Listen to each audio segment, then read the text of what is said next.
DC here. Hi guys and gals.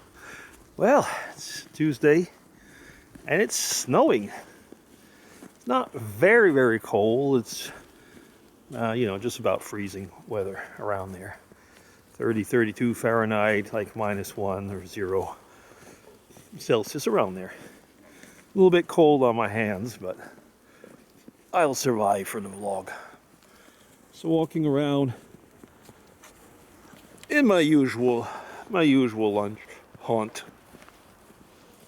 I read something interesting, as I usually do on some of these lunch vlogs. Take a topic that I found in an article. It was about like unspeakable, we could say, almost call it that way, unspeakable words or language between people, very often between in-laws, particularly daughter and mother-in-laws.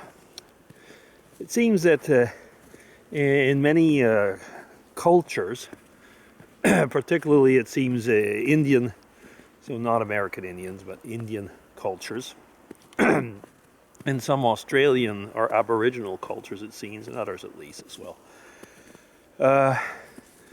There are words, once a couple is married, there are words that can never or should never be said in front of the mother-in-law. It seems to go only that way, not automatically the other way. Now, certain, like I was saying, Indian subcultures or what, it's actually quite complex. I think maybe I also read it in the Aboriginals, but it's quite complex.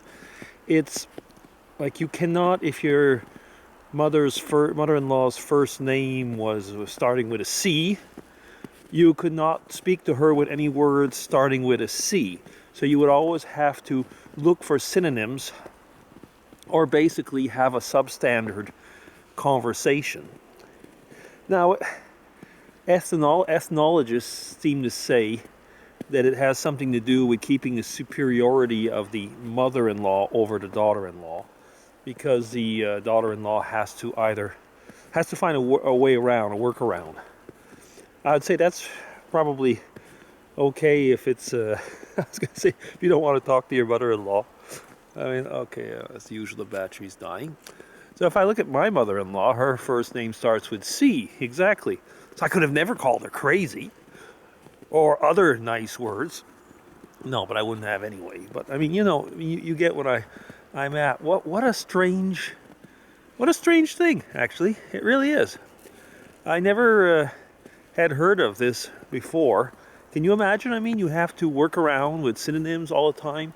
And it seems that in the Aboriginal languages, there's invented words that are made like to kind of, I guess it kind of means like the, you know what I mean, or that what's it, or things of almost of that type to get around that communication thing.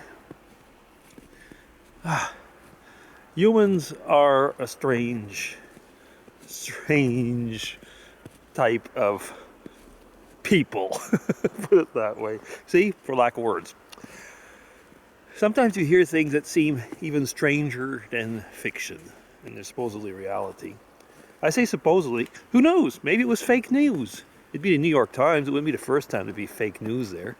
But no, it was quite amusing. Now, which section was that in? It's funny because in the mornings I check actually at work. I always check the health, the science, and the tech section.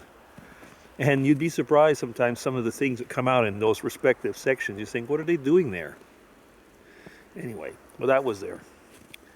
Yeah, so that's something. What do you think about that?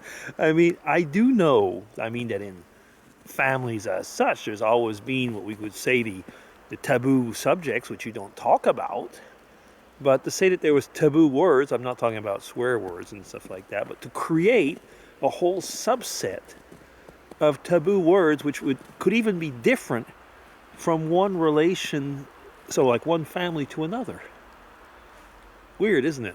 Okay, anyway, that was my take for today. Signing off.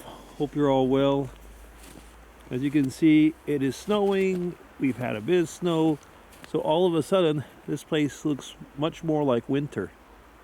If you remember, I showed it to you at one point when there was no snow and without the leaves. It looked kind of strange. Well, now it actually does look like winter again. I'm just trying to think. We should be somewhere close to that circle. You see, I can't even see it right now. Oh well, anyway. DC signing off, everybody. Take care. Have a good Tuesday. Have a good week. Bye-bye.